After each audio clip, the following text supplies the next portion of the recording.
السلام علیکم ورحمۃ اللہ وبرکاتہ۔ جس ویڈیو کے ساتھ آج پیش خدمت ہوں وہ سوال نمبر 7 سیکنڈ ایئر کا ہے جو خط پر مشتمل ہے۔ میں اس سوال کو حل کرنے سے پہلے صفحہ نمبر 46 ٹیکسٹ بک آپ کے سامنے رکھتا ہوں۔ یہ وہی ہدایات ہیں جو پیپر بورڈ میں چیک کرتے ہوئے مد نظر رکھنا ہوتی ہیں۔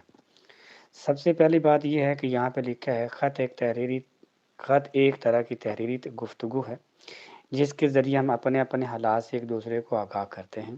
اسی وجہ سے خط کو نصف ملاقات بھی کہا جاتا ہے۔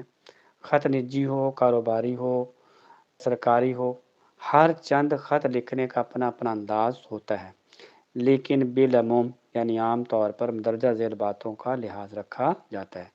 یعنی یہ جو 5 باتیں ہیں اس کا ہر خط میں لحاظ رکھا جاتا ہے۔ الف کہتا ہے خط کی پیشانی کے دائیں جانب مقام روانگی۔ ہم لکھیں گے امتحانی مرکز، کوشش کریں گے امتحانی مرکز لکھیں، کمرہ امتحان اور امتحان گاہ نہ لکھیں۔ اس کے بعد اس کے نیچے تاریخ لکھی جاتی ہے۔ یہ دونوں چیزیں لکھنے کا ایک نمبر ہے بورڈ میں۔ یعنی اگر میں یہ کہوں کہ خط میں 5 سوال ہیں، ایک تو امتحانی مرکز، دوسرا تاریخ، اور تیسرے نمبر پہ بے لکھا ہوا ہے طرز تخاطب اور القاب۔ یہ 4 چیزیں الگ لکھنی ہیں۔ صفحے کے وسط میں طرز تخاطب یعنی مخاطب کرنے کا انداز۔ یہ مخاطب کرنے کا انداز آپ نے فرسٹ ایئر کے 4 خطوط میں دیکھیں: مولانا گرامی، میرن صاحب، شاہ صاحب۔ تو اس طرح کے الفاظ لکھ سکتے ہیں۔ عمر کے لحاظ سے لکھیں گے، اگر تو آپ کے دوست ہیں تو ان کے لیے یہ الفاظ استعمال کر سکتے ہیں۔ بڑوں کے لیے یقیناً تہذیب میں، ادب میں بات کی جائے گی۔ اس کے بعد لکھا ہوا آداب۔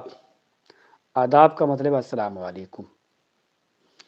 چوتھی لائن میں آپ لکھیں گے السلام علیکم۔ بچہ ہمارا السلام علیکم لکھنے میں غلطی کرتا ہے، الف اس کے بعد لام سین نہیں بناتا تو اسلام بن جاتا ہے۔ بعض اوقات میم کے بعد واو لگا دیتا ہے تو وہ السلام علیکم کا 1 نمبر ہے، وہ غلط ہو جاتا ہے۔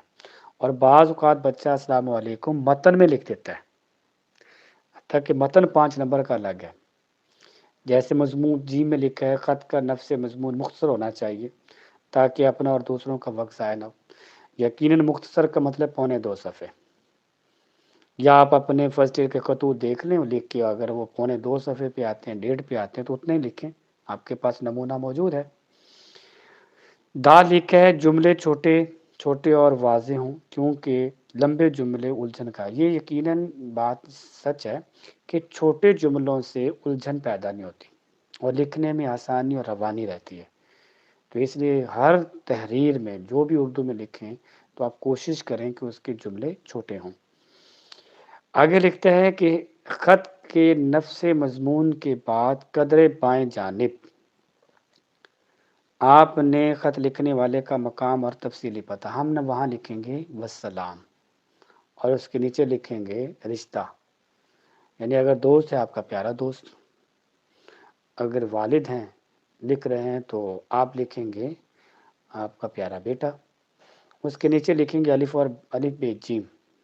میرا اس کا اپنا ترجمہ ہے، الف سے اللہ، بے سے بہتر، جیم سے جانتا ہے۔ اگر خط آپ کا 2.25 صفحے پر مشتمل ہے تو آپ اس پر 2 کوٹیشن لگائیں گے، اس سے زیادہ کوٹیشن نہیں لگائیں گے۔ مجھے امید ہے یہ نمونے کا جو خط آپ کے پاس سامنے ہے، اس کو دیکھ کر اور یہ جو میں نے باتیں کی ہیں اس سے آپ کو بہت کچھ سیکھنے کو ملا ہوگا۔ مجھے دیجیے اجازت۔ السلام علیکم ورحمۃ اللہ۔